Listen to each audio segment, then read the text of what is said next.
चंदनपुर नामक एक गांव में रामधनी नाम के एक सेठ रहते थे। उनके पास धन की कोई कमी नहीं थी, लेकिन वे बहुत कंजूस थे। सेठ और सेठानी का जीवन बहुत मजे में बीत रहा था। एक दिन सेठानी ने सेठ से कहा, सेठ जी, मुझे आम खाने का बहुत मन कर रहा। अरे भाग्यवान, ये क्या कह रही हो? आम भी कोई खाने की चीज है? उसमें तो बस मोटी गुठली ही निकलती है और बाजार में उसके दाम बहुत महंगे हैं। न रे बाबा, मैं इतना महंगा आम नहीं ला पाऊंगा। सेठ जी, क्या करोगे इतना धन रखकर? जब ऊपर जाओगे तो कुछ भी साथ नहीं ले जा पाओगे। और हाँ, अगर आज आम नहीं लाए तो देख लेना मैं तुम्हारा क्या हाल करूंगी। मैं खाना नहीं बनाने वाली। अरे भाग्यवान, आप भी कैसी बातें करती हो? ठीक है, ले आऊंगा आम। सेठ जी थैला लेकर आम खरीदने निकल पड़े। उन्हें एक ठेले वाला आम बेचता दिखा। अरे भाई, ये आम कैसे दिए? सेठ जी, आपको तो पता है ये आम का सीजन है, इसलिए आम बहुत महंगे हैं, पूरे 7 रुपए किलो। लेकिन हाँ, मीठे बहुत हैं, एक बार खाओगे तो बार बार आओगे। अरे नहीं भाई, तुम बहुत ज्यादा दाम बता रहे हो। जहां से तुम लाते हो वहां इतना महंगा तो नहीं मिलता होगा। तो आप ऐसा करो, थोक विक्रेता के पास चले जाओ। यहाँ से 5 किलोमीटर दूर उसकी दुकान है, वहां आपको सस्ते में मिल जाएगा। सेठ एक नंबर के कंजूस थे। वे अपना थैला लेकर थोक विक्रेता के पास चल दिए। पूरे 5 किलोमीटर चलने के बाद वे दुकान पर पहुंचे। अरे भाई, ये आम कैसे बेच रहे हो? सेठ जी, 5 रुपए किलो है आम, लेकिन हाँ, इससे मीठा आम आपको कहीं नहीं मिलेगा। अरे भाई, तुम तो बहुत ज्यादा बता रहे हो। तुम तो ठग रहे हो। जहां से तुम आम लाते हो वहां इतनी महंगी थोड़ी मिलती होगी। सेठ जी, मैं तो जंगल जाकर आम के पेड़ों से तोड़ कर लाता हूँ, वहां से जाकर ले लो। सेठ जी को यह बात जच गई। जब मुफ्त में कोई चीज मिल रही हो तो फिर पैसे खर्च करने का क्या फायदा। सेठ जी आम के पेड़ की खोज में जंगल की तरफ निकल पड़े। उन्हें चलते चलते जंगल में एक आम का पेड़ मिल गया। अरे रे, ये तो बहुत बड़े बड़े पेड़ हैं। मैं ये आम कैसे तोड़ूंगा? अगर आम नहीं ले गया तो सेठानी खाना नहीं बनाएगी। आम तो मुझे तोड़ना ही होगा, नहीं तो सेठानी खाना नहीं बनाएगी। सेठ जी जैसे तैसे आम के पेड़ पर चढ़ गए, लेकिन जब उतरने लगे तो उनसे उतरा नहीं जा रहा था। अब उन्हें डर लगने लगा था, क्योंकि तेज हवा चलने लगी थी और बारिश भी शुरू हो गई थी, जिससे पेड़ हिलने लगा और सेठ जी बहुत डर गए। अरे बाप रे, आज तो मेरा बचना मुश्किल लग रहा है। आज तो मैं मर ही जाऊंगा। सेठ जी पेड़ से नहीं उतर पाए तो मन ही मन मन्नत मांगने लगे। अगर मैं नीचे उतर गया तो मैं 101 ब्राह्मणों को भोजन कराऊंगा। मन्नत मांगने से सेठ जी का आत्मबल बढ़ गया और अब हवा चलनी भी बंद हो गई थी। सेठ ने जैसे तैसे हिम्मत की और आधे पेड़ तक उतर कर आ गए और सोचने लगे, अरे मैंने बिना मतलब के 101 ब्राह्मणों के भोजन के लिए मन्नत मांग ली, लेकिन अब मैं पेड़ के आधी दूरी तक तो आ ही गया हूं। सेठ ने नीचे देखा तो उन्हें फिर से डर लगने लगा। अगर मैं पेड़ से नीचे उतर गया तो 101 नहीं तो कम से कम 51 ब्राह्मणों को भोजन तो करा ही दूंगा। इतना बोलते बोलते सेठ जैसे तैसे करके नीचे उतर गए और बोले, अरे नहीं, मैं 51 ब्राह्मणों को भोजन तो नहीं करा सकता। अगर मैं चाहता तो बिना मन्नत मांगे ही उतर जाता, लेकिन चलो, अब मैंने कह दिया है तो एक ब्राह्मण को भोजन तो करा ही सकता हूँ। सेठ एक नंबर के कंजूस थे। वे घर पहुंचे और अपनी पत्नी को आम दिया और फिर ऐसे ब्राह्मण की खोज में निकल गए जो सबसे कम खाना खाता हो। सेठ जी को बहुत ढूंढने के बाद भी कोई बहुत कम खाने वाला ब्राह्मण नहीं मिल रहा था। कई लोगों से पूछने के बाद आखिर सेठ जी को एक कम खाना खाने वाला ब्राह्मण मिल ही गया। सेठ जी उस ब्राह्मण के घर पहुंचे और कहने लगे, मुझे एक ब्राह्मण की दावत करनी है, मैं इसलिए आया हूँ। जी ठीक है, मुझे आपका निमंत्रण स्वीकार है। ब्राह्मण देवता, आप कितना खा लेते हैं? ब्राह्मण समझ गए कि सेठ एक नंबर के कंजूस हैं, इसलिए ऐसा सवाल पूछ रहे हैं। लेकिन अगर सेठ एक नंबर का कंजूस था तो ब्राह्मण भी एक नंबर का चाणक्य दिमाग वाला था। सेठ जी, मैं तो मुश्किल से 2 पूड़ियां ही खा पाता हूँ। इतना सुनकर सेठ जी की खुशी का ठिकाना नहीं रहा। उन्हें लगा कि बस ये ब्राह्मण बिल्कुल सही रहेगा और तुरंत बोल पड़े, देखिए पंडित जी, मैं 9 बजे दुकान पर चला जाता हूँ, आप उससे पहले आकर भोजन कर लीजिएगा। पंडित जी राजी हो गए। सेठ जी घर आ गए और सुबह पंडित जी के लिए खाना बनवाकर उनका इंतजार करने लगे। लेकिन देखते ही देखते 9 बज गए, फिर धीरे धीरे 10 बज गए और आखिरकार सेठ जी थक हार कर सेठानी से कहने लगे, ओ सेठानी, मैं तो जा रहा हूँ दुकान पर। मेरे पीछे अगर पंडित जी आए तो उन्हें भोजन खिला देना और पूरे 1 रुपया दक्षिणा भी दे देना। सेठ दुकान चले गए और कुछ ही देर बाद पंडित जी सेठ के जाने के बाद आए। उनके आते ही सेठानी उनकी सेवा में लग गई। उनका हाथ पैर धुलवाया और इतने में ही पंडित जी रो पड़े। पंडित जी को रोता देख सेठानी बोली, क्या हुआ पंडित जी, आप रो क्यों रहे हैं? क्या बताएं सेठानी, इसी तरह से तुम्हारी देवी जैसी सासू माँ की याद आ गई। वह जब भी हमें निमंत्रण के लिए बुलाती थी तो हाथ पैर धुलवाते समय हमें 101 रुपए देकर हमारे पांव छूकर आशीर्वाद लेती थी। इतना सुनते ही सेठानी भावुक हो गई। अरे पंडित जी, सासू माँ नहीं है तो क्या हुआ? पंडित जी मैं तो हूँ ना। सेठानी ने 101 रुपए लाकर पंडित जी को दे दिए। इसके बाद सेठानी ने पंडित जी के लिए बढ़िया सा भोजन बनाया और पंडित जी ने पेट भरकर भोजन किया। पंडित भोजन करने के बाद फिर फूट फूट कर रोने लगे। अब क्या हो गया पंडित जी, आप फिर से क्यों रोने लगे? क्या बताऊं सेठानी जी, आपकी लक्ष्मी स्वरूप सासू माँ जब जिंदा थी तो वह मुझे भोजन कराने के बाद भी 1010 रुपए और चावल आटे का दान करती थी। बस उन्हीं की याद आ गई, पर वह सब पुरानी बातें हैं। चलिए सेठानी जी, अब मैं चलता हूँ। पंडित जी आप चिंता मत कीजिए, अभी तक जैसा होता आया है अब भी वैसा ही होगा। मैं आपके लिए सारा दान का सामान ले आती हूँ। पंडित जी सारा सामान लेकर घर लौट गए।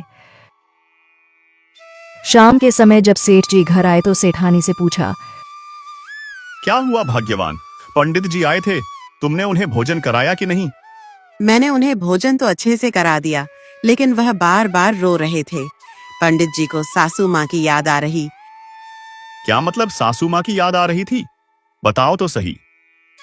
पंडित जी कह रहे थे कि जब सासू माँ जीवित थीं, तो जब भी उन्हें भोजन कराती थीं, वे उनके हाथ पैर धुलवाते समय उन्हें 101 रुपए भी देती थीं और आशीर्वाद लेती थीं। मैंने भी वही किया।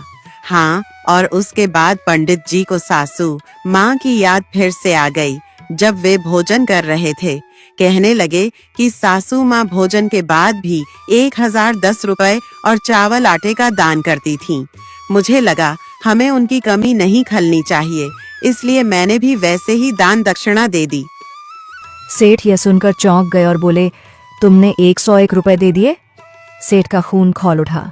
उन्होंने गुस्से में लाठी उठाई और पंडित के घर की ओर चल दिए। इधर पंडित जी बहुत चालाक थे। उन्हें पहले ही पता था कि कंजूस सेठ को ये सब पता चलेगा तो वह शांत नहीं बैठने वाला, इसीलिए उन्होंने पहले से ही योजना बना रखी थी। सुनो पंडितानी, उस कंजूस सेठ का माल ऐसे ही नहीं पच पाएगा। वो नंबर 8 का कंजूस है। इसके लिए तुम्हें एक काम करना होगा। बताइए, मुझे क्या करना होगा? जैसे ही सेठ जी घर पर आए तुम मुझे एक सफेद कफन ओढ़ा देना और जोर जोर से रोना जैसे कि मैं मर गया हूँ। जैसे ही सेठ जी पंडित जी के घर पहुंचे, पंडितानी जोर जोर से रोने लगी। पंडित जी हमें छोड़कर कहाँ चले गए? अब हमारा क्या होगा? हमें भी साथ क्यों नहीं ले गए?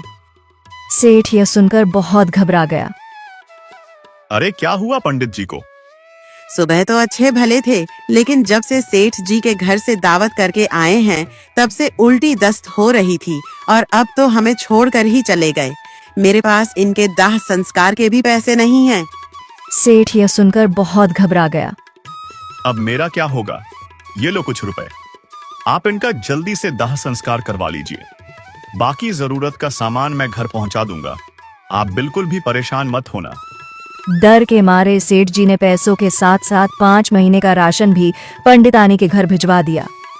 इसी तरह 5 महीने बीत गए और सेठ जी का दिया हुआ राशन पानी खत्म हो गया। अब पंडित जी ने फिर से कोई नई चाल चलने की सोची। जब सेठ सुबह 9 बजे दुकान पर चले गए तो पंडित जी अपनी लंबी बढ़ी हुई दाढ़ी लिए सेठानी के पास पहुंचे। अरे पंडित जी, आप तो मर गए थे, फिर आप यहाँ कैसे? हाँ सेठानी जी, मैं मर गया था। मैं सीधे स्वर्ग से ही आ रहा हूँ। आपको दिख नहीं रहा मेरी दाढ़ी कितनी बढ़ गई है? वहां कोई नाई नहीं है ना, इसलिए अपनी हजामत बनवाने आया हूं। पंडित जी ने कहीं से पता लगा लिया था कि सेठ जी की एक लाडो नाम की बेटी थी जिसका कई साल पहले स्वर्गवास हो गया था। मुझे स्वर्ग में आपकी बेटी लाड़ो मिली थी सेठानी जी। जब उसे पता चला कि मैं आपके घर आता जाता रहता हूं तो वह मुझसे कहने लगी, पंडित जी मेरे घर जाकर मेरे माता पिता का हाल चाल भी ले आना। मेरी प्यारी बिटिया लाड़ो मिली थी।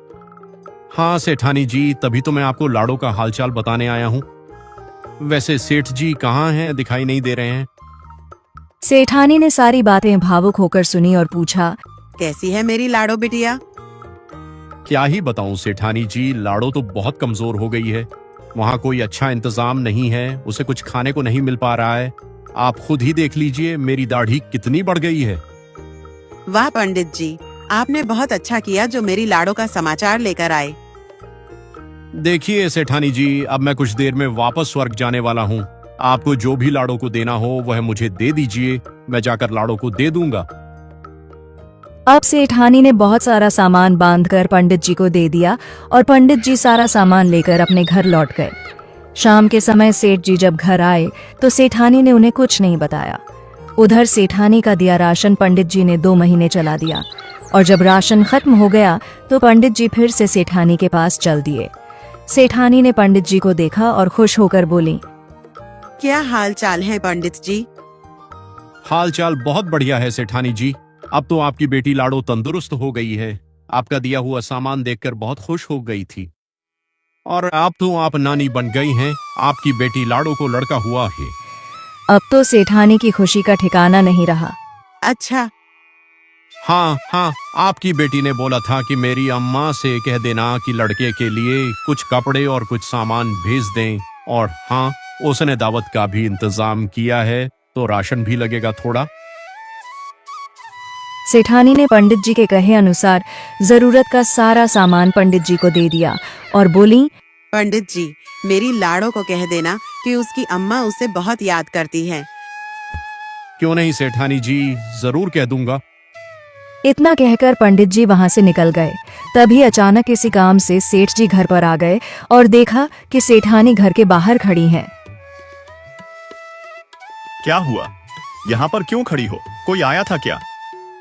अरे सेठ जी, स्वर्ग से पंडित जी आए थे। बता रहे थे कि हमारी लाड़ो को लड़का हुआ है और तुम नाना बन गए हो। अरे तुम्हारा दिमाग तो नहीं खराब हो गया? पंडित जी ने जो कहा तुमने सच मान लिया? कितनी मूर्ख हो तुम। कहीं वह तुम्हें ठग तो नहीं ले गया? मैंने कुछ ज्यादा सामान नहीं दिया सेठ जी, बस लाड़ो की बेटी के लिए सोने की चेन, कपड़े, चावल, आटा और यही कोई 2 महीने का राशन दिया है। अब तो सेठ जी सन्न रह गए। वह अपनी मूर्ख बीवी और पंडित जी का गुस्सा लेकर पंडित जी के घर पहुंचे। पंडित जी मुझे माफ कर दो। मैं आज के बाद कभी किसी पंडित से यह नहीं पूछूंगा कि वह कितना खाता है। ठीक है, मैं तुम्हें माफ कर देता हूँ, लेकिन मुझे महीने में 2 बार तुम्हारे घर भोजन करना होगा और दक्षिणा भी देनी होगी। अगर ऐसा नहीं करोगे तो तुम्हारे साथ ऐसा ही होता रहेगा। ठीक है पंडित जी, मैं ऐसा ही करूंगा। लेकिन आप मेरे साथ ऐसी ठगी करना छोड़ दीजिए। ठीक है सेठ जी, तब आप चैन से रहिए, लेकिन याद रखना किसी पंडित से ऐसे मत पूछना कि आप कितना खाते हो। इसके बाद पंडित अपने घर चला गया। इस तरह पंडित जी ने अपनी समझदारी से कंजूस सेठ को अच्छा सबक सिखाया और सेठ जी ने भी यह समझ लिया कि हर चीज में कंजूसी करना ठीक नहीं होता।